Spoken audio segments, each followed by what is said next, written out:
What's up, you guys? Welcome back to another one. If you're new to the channel, I am Gold Pony. I do new car, truck, SUV reviews on YouTube, and today we're in the brand new 2026 Lexus TX 350, courtesy of Bobby Rahal Lexus in Mechanicsburg, PA. For more information on their inventory, please feel free to check out the link in the description box below. I'm super excited to be in this one today because I'm always a fan of Toyota and Lexus products. This is actually the same platform as the Toyota Grand Highlander, which means it's got a ton of space, the most space that Lexus offers in any of their SUVs. Very good looking design in my personal opinion as well. So ultimately in this video, we will be testing out and going over everything about this one, from acceleration to braking, steering feel, ride quality, sound system, exhaust clip, all that fun stuff. So having said all of that, what do you guys say? Let's just go ahead and jump right into it. And as always, let's start with pricing. And so as you can imagine, there are several different trim levels for the 2026 TX 350. You got the base starting at $57,090, premium for $59,890, luxury, which is the one we are in today. This one starts at $62,240, and then you got the F Sport handling all-wheel drive starting at $66,360. And so all of those other trim levels actually come standard with front-wheel drive. However, you can add all-wheel drive if you wanted to do that. Simply add $1,600 then to any of those prices. But regardless of the trim level that you go with, the power plant on the TX 350 is going to be the same. Powering the beast is a 2.4 liter turbocharged 4-cylinder. This puts out 275 horsepower at 6,000 RPM, 317 pound-feet of torque coming in at 1,700 RPM. Power sent to front wheels or all wheels through an 8-speed automatic with paddle shifters, which of course you guys know we will be testing out here in a little bit. 0 to 60 time coming in at approximately 7.1 seconds. Top speed, if you're really interested, 113 miles per hour, with MPG numbers coming in at 21 in the city, 27 on the highway for the front wheel drive, 20 city, 26 then on the highway for the all-wheel drive, taking premium unleaded fuel. And so before we do any kind of fun acceleration or paddle shifter test here in the TX 350, I did want to mention to you guys the drive modes. So drive modes are going to include Eco, Normal, Sport, and Custom, adjusting things like the shift points, throttle responses, steering sensitivity, and the all-wheel drive system engagement then as well. So now having got all of that out of the way, what do you guys say? Let's go ahead and find a straightaway. Let's put the paddle shifters here to the test first, and let's see how quickly these paddle shifters are going to react for us here. All right, found our straightaway, guys. First thing I wanted to mention to you, I am in sport driving mode. The second thing I wanted to mention is if you slide the shifter all the way to the back, there is a full manual shift mode. Let's see if it really is one though, because a lot of times it'll just say that and it'll shift for you. So here we go in 3, 2, 1, go.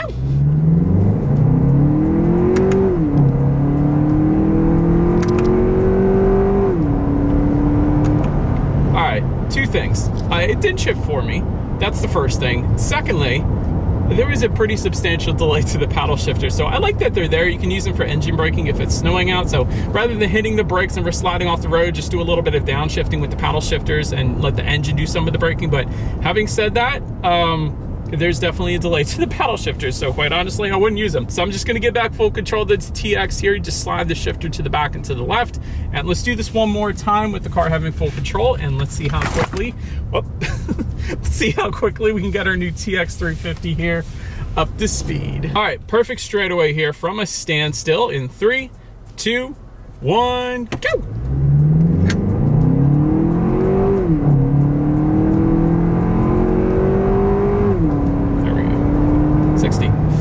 That's not bad. Yeah, that's plenty of an acceleration to merge you onto the highway. There was a smidge bit of a delay at the very beginning, as expected with a turbocharged 4-cylinder. Perhaps if they added a mild hybrid system, and dang, can Toyota and Lexus do hybrids? They should make this thing a hybrid. The Grand Highlander actually has a hybrid option. I can only imagine how much this vehicle would absolutely crush it if they added a hybrid configuration to the TX 350. That would be amazing. I would actually consider buying that because Toyota and Lexus know how to do their hybrids. But anyways, having said that, Lexus added option for the TX 350. I think it would do amazing. I know you know how to do it, but plenty of an acceleration for this thing. I didn't have any issues there. But to go along with that acceleration, as always, braking is equally important. So up front, you will find 13.3-inch ventilated front discs. In the back, 13.3-inch solid rear discs. As far as that 6-0 stopping distance goes, that comes in at 128 feet. As far as braking feel goes, it's different. I'm just gonna say it's different. So I feel like you have to press on the brake a little more to actually bring this thing to a stop. So I guess it's a little firmer of a braking feel, but it's nothing that would bother me. It's just something that I would probably have to get used to, because it is a lot different than most other Lexus and Toyotas that I typically drive. So again, not a bad thing, just a very different thing. But anyways, then touching on suspension and handling. Up front, you're going to get an independent McPherson strut front suspension. In the back, independent multi-link rear suspension, front and rear stabilizer bars. But if you actually go with the F Sport trim level, you also get an adaptive variable suspension. So what I mean when I say that is, if you go with the F Sport trim level, you get the smoothest ride possible. And so what that does is it monitors each shock absorber individually, not only adjusting to the road imperfections, giving you a smoother ride, but it also tightens up that suspension during heavy cornering, giving you better handling as well. But what you typically notice the most, what I typically notice the most, is the ride quality. And so it's going to give you a much smoother ride if you get that adaptive variable suspension. So that's why I always like to recommend that one. But dang, this is a really good turning radius too, for as large of an SUV as it is. I make that turn a lot, and this thing did pretty darn good for, again, the size of this SUV. So well done there. But anyways, back to the suspension and my short little test drive here today. Ride quality has been plenty fine. Not as smooth as if it were to have that adaptive variable suspension. It certainly doesn't have an air ride suspension either, but it does pretty darn good. I don't have any issues there. As far as steering feel goes, it's 100% weighted on the looser side of things, as you traditionally will find in SUVs, so don't expect a heavy steering feel. And touching on cabin noise, I'll be quiet here for a second. I'm going 35 miles per hour. It's not bad. It's not the very quietest that I've ever tested, but it certainly gets the job done. So again, don't have any issues. Then touching on rear visibility, honestly, because of the shape of this one, I 100% do not have any issues with rear visibility. I can see perfectly fine out of my rear view mirror, so not going to have any issues there. Rain sensing windshield wipers do come standard, which is pretty cool too. So whenever the TX detects any kind of mist or rainfall, it's going to automatically turn on the windshield wipers for you. So just one less thing you got to worry about there. And there is a head-up display that is optional. We actually have that option right now. So even with these polarized sunglasses, I'm looking at my speed limit, and safety features up onto my windshield. If I were to take these off, it's a heck of a lot brighter, like super ridiculously bright. But with sunglasses on, you can actually still see it. It's just a little bit dimmer. But anyways, I love that it's there. It helps you keep your eyes on the road, better visibility on the front end there. But that pretty much rounds out the performance segment of this review, you guys. Let's now go ahead and take a look at the exterior now of our brand new 2026 Lexus TX 350. All right, so here she is, you guys, the new 2026 Lexus TX 350, finished in wind chill pearl. Awesome color for this car. Looks absolutely amazing on this thing. But as always, let's go ahead and start with where the TX is made. Taking a look at the VIN, first character is the number 5, indicating that the TX 350 is built and assembled here in the US. But starting up front, you will find that body colored front grille that makes this thing look absolutely amazing. Typically on a lot of the competition, you guys probably already know this, but you get either a gloss black or a matte black front grille. But with the TX 350, it is body colored, and that makes it look so much better in my personal opinion. For the F Sport, I did want to also mention you get a unique, more aggressive kind of front styling, really styling all around for the F Sport. So that's kind of the sporty trim level. To the sides, bi-LED headlights do come standard with LED daytime running lights. You get an auto leveling feature with the luxury and the F Sport trim levels. You get the automatic feature for all trim levels, automatic high beams as well. So if you have your high beams on at night and it senses a vehicle coming in the opposite direction, it's going to automatically dim them back to low beams. And when that vehicle is gone, it's going to automatically bounce it back up to high beams for you there. Headlamp washers for the luxury and F Sport trims. You guys can see where that's going to pop out just below there. I'll try to get some B-roll for that. Usually the way that works is if you turn on the windshield wiper fluid, it's also going to pop out the fluid under the headlights as well. That's typically how I have found that it works, at least on Volvos in the past. But LED fog lights then to the bottom corners there, also coming standard. But overall in the front, this thing looks like a beast. It looks absolutely amazing, but pretty much rounds out the front end. Let's now go ahead and swing around to the side. And someone else, as we are around to the side of this one, aluminum roof rails do come standard. Rear privacy glass also coming standard. You get some chrome upper window trim then as well. Body colored side skirts and fender surrounds, it's one I always like to mention because the Grand Highlander does not give you that. They give you matte black side skirts and fender surrounds, whereas the TX makes it look so much better with the body colored accents. So I'm a huge fan of that. Anyways, taking a look at the side mirrors, body colored power adjustable side mirrors coming standard. They will be heated with LED integrated turn signals. And then with the wheel setup, they're going to differ slightly dependent upon the trim level that you go with. For the base, you get 20-inch multi-spoke dark gray alloys. For the premium and luxury, you get 20-inch multi-spoke alloys with machine finished. However, we do have an optional wheel setup with us here today. But then for the F Sport, you get 22-inch split 5-spoke alloys. We do have a 22-inch design. They look absolutely amazing, very high-end looking, but that pretty much rounds out the side profile. Let's now go ahead and swing around to the back. All right, so now since we are around to the back of this one, starting all the way to the top, you do have a body-colored shark fin antenna. Just below that, rear spoiler with an integrated brake light. You got the rear window wiper affixed to the rear glass. LED blade taillights, they definitely look good as well. You do have a little bit of a Lexus lettering just above that. Let's see if we have LED license plate lighting. We do. LED license plate lighting up underneath of there. And then just below it all, you will find dual exhaust outlets. They are tucked away. So having said that, I do believe you guys know what we have to do next here. As always, here is that exhaust clip.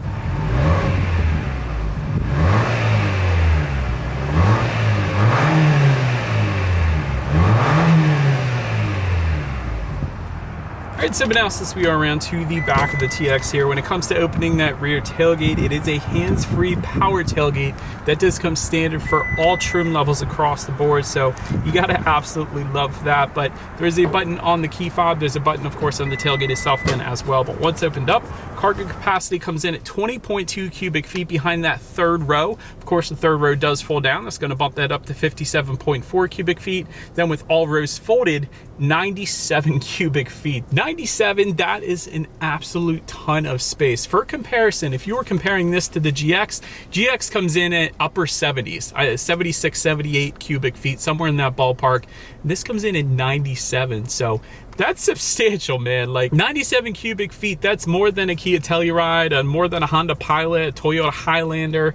That's a lot of space. Anyways, there is a 60-40 split. There's a power folding third row for the premium luxury and F Sport trims. Got grocery bag hooks back there, chrome plated tie down anchors. There's a 12-volt power outlet and a little bit of in-floor storage as well. So you could probably put an ice scraper back there or something like that. Then making our way up to the third row legroom. This is where it also is equally impressive, 33.5 inches. So for reference, I'm an even 6 feet tall. This is how much space I had back there. Again, an actual usable working third row, which you're not gonna find on the GX, unfortunately. That's why I keep harping on it. If you're looking for space and you want luxury, this is just about as good as it gets. Like, there's so much space in this thing, but you do have some cup holders back there for the third row passengers. There's actually USB charging ports on both sides as well, so they can stay charged up.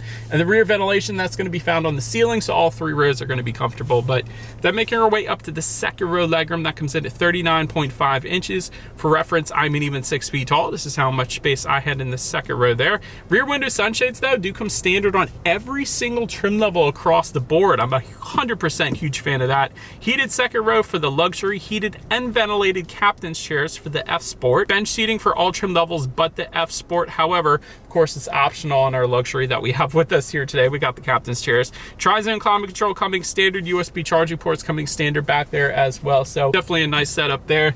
Then making your way up to the front seats, and this is the first thing I noticed about this car. Here's why. New Lux trim seating for the base and the premium. You're gonna have leather seats with kind of these suede accents on the bolsters for the luxury trim level, and then enhanced bolsters for the F Sport. I can only imagine how good those F Sport seats are going to feel, because these seats, absolutely insane. Easily my top 5 seats out of the last 1,000 plus drives that I've done. These seats are ridiculous. Like, one of the most comfortable seats in existence right now, besides the F Sport. F Sport does take the prize for me. They are the #1 seat without a doubt. Kia actually has a vehicle, I think it's the Sportage, that's #2. Believe it or not, they make some good seats too, but that's their only vehicle that has comfortable seats. But this one, really good as well. So 100% on point there. 8-way power adjustable front seats coming standard, 10-way power adjustable front seats for the luxury. Heated front seats do come standard, ventilated front seats for all trim levels but the base. The memory settings also for all trim levels but the base as well. So like I said, overall seat comfort, it doesn't get much better, quite honestly. But now let's go ahead and take a look at the steering wheel. Just tilt and telescoping. It is going to be leather wrapped for all trim levels. Heated steering wheel then for the premium and the luxury, and it is actually power adjustable as well, which is kind of cool. But overall 10 and 2 grips, pretty normal, what I would expect from the Lexus TX here. So I didn't have any issues with the steering wheel there. Then taking a look at the startup, let me start by showing you guys the key here. You got your Lexus logo that is covered up right now on the one side, but then when you flip it over, lock, unlock, and then the button to pop the rear tailgate though. Nice heavy weight to the key as well, I like that, but it is all keyless entry with a push button start. So all I'm going to do here is simply put my foot on the brake and press that engine start button located just to the left of the center infotainment screen there. And so once started up, you are looking at a 12.3-inch digital gauge cluster, and believe it or not, that comes standard for all trim levels across the board. So I absolutely love that. And the cool thing about the gauges is when you change the drive mode, it does adjust the look of the gauges a little bit as well. I'm gonna go ahead and do it again. So the eco mode is gonna give you some blue hues. If you put it in sport, it's gonna get like these red and white hues, which is pretty cool. But overall, I think the gauges look good. It has your outside temperature, how many miles you have left until you hit empty. There's trip A, trip B, average miles per gallon. So pretty much everything you could possibly want on a gauge cluster. But now let's go ahead and take a look at overall interior quality. You're gonna find a panoramic glass roof for the luxury and F Sport trims, and that goes through the second row there. Overhead sunglass holder does come standard as well. LED interior lighting, wireless phone charger just in front of the shifter here. But you also have for the luxury and F Sport trims, thematic ambient lighting. So I was playing around with that a little bit on the infotainment screen. It's got a good number of colors, but the brightness is definitely not even close to like Mercedes-Benz or BMW. Do wish that ambient lighting was a little more pronounced. It is there, I can definitely tell it's there, but it's just, I would love if the brightness was definitely turned up a notch. And I did turn the brightness up all the way, by the way. It's just the ambient lighting, the strips need to be thicker and the brightness needs to be a lot more pronounced in my personal opinion. But anyways, just behind the wireless phone charger, you have a couple cup holders there. And then within the center armrest here, it's actually a ton of space in there. So I'm a big fan of that. On the doors, you have a lot of soft touch material there. There's a little bit of ambient lighting within this little cubby hideout right there. You have electronic door openers, so there's not an actual door handle. I'm not 100% on those, but I know Lexus has been doing those for a little while and they seem to like it. Also have home link controls for up to 3 different garage doors. I don't want to forget to mention that. So overall, it's pretty darn good. I definitely don't have any issues with the interior quality. A lot of nice soft touch materials, even on like the A-pillar here on the inside. So I like that, but let's now go ahead and take a look at the infotainment screen. Like I was mentioning, this is a 14-inch color touchscreen display, and that does come standard, by the way, for all trim levels. You get Bluetooth and audio streaming with that, wireless Android Auto, Apple CarPlay, factory navigation system. You get drive modes you can control up there as well. The ambient lighting colors you can also control up there. And they have this cool thing where you could just say, hey Lexus, turn on the heated seat. Setting the driver's seat heater to high. Anyways, you can check out your radio information up there, of course, as well. So when it comes to the sound systems, a 12-speaker sound system does come standard, which honestly would be perfectly fine in this vehicle. 12 speakers for the size of this, that gets the job done. But of course, we don't have that one with us here today. We have a 21-speaker Mark Levinson sound system, so I'm quite hyped to try this one out. So let's go ahead and turn on the radio, see what we got playing this morning, and let's test out the clarity of this one. That's done really well. And the thing I love about this too is you actually have a volume knob that works pretty speedily. A lot of times with Toyota, when you turn the volume knob up and down, there's a delay to it, but this one works pretty good. But anyways, plenty of bass, plenty of clarity as well. It really sounded like it was coming at you in all directions. So big fan of that. Do you need it? Probably not, but if you're into music, it is available for you. So I like that it's there. But last thing I wanted to mention to you guys on that infotainment screen is when you do put the Lexus TX in reverse, by the way, extremely high definition rear view camera coming standard there. Panoramic view monitor there is also going to be available. We have that option as well, but that as always is going to lead us into safety. And so to start, 10 airbags to start with. In the back, you got latch, aka lower anchors to tethers for children for the rear car seats, rear child door locks, tire pressure monitor, monitoring system, but also coming standard, Lexus Safety System Plus 3.0 that gives you dynamic radar cruise control, a pre-collision system with pedestrian detection, lane departure alert with steering assist, lane trace assist, road sign assist, and a blind spot monitoring system with rear cross traffic alert then as well. So overall, when it comes to my final thoughts here, great styling. I personally think it looks absolutely amazing, mainly because of the body colored front grille. That's something you don't always find. Like I said, typically, even in Lexus in the past, it's been that matte black or gloss black front grille. So big fan of the body colored accents, and that includes the side skirts and the fender surrounds too.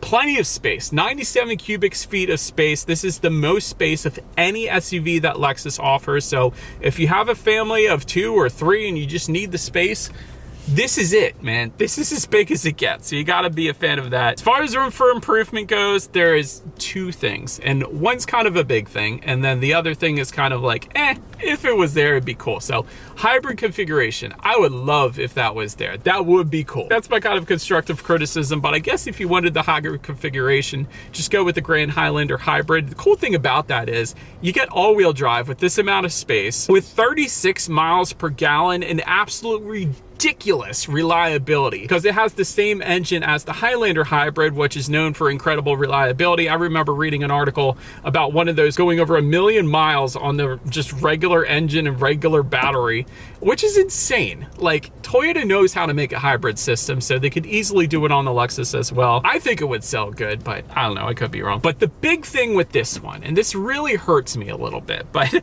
it's not an IIHS top safety pick, and this is something I always look for in every vehicle, but the reason being is because of the small overlap front crash test rating. So that's the only thing that would hold me back on this, because obviously if you're buying a vehicle of this size, it's because you have kids and you want the safest vehicle possible, and that would be the one thing that holds me back a little bit. But having said that, most vehicles aren't an IIHS top safety pick, and I think Lexus could probably adjust that maybe in the next generation to make it a little more, I don't know, sturdy, whatever you want to call it. But I would have liked this thing a lot, I'm telling you, because the space and the looks just do it for me. But yeah, that's my constructive criticism. Let me know what you guys think of the TX 350 in the comments below, and if you would get one.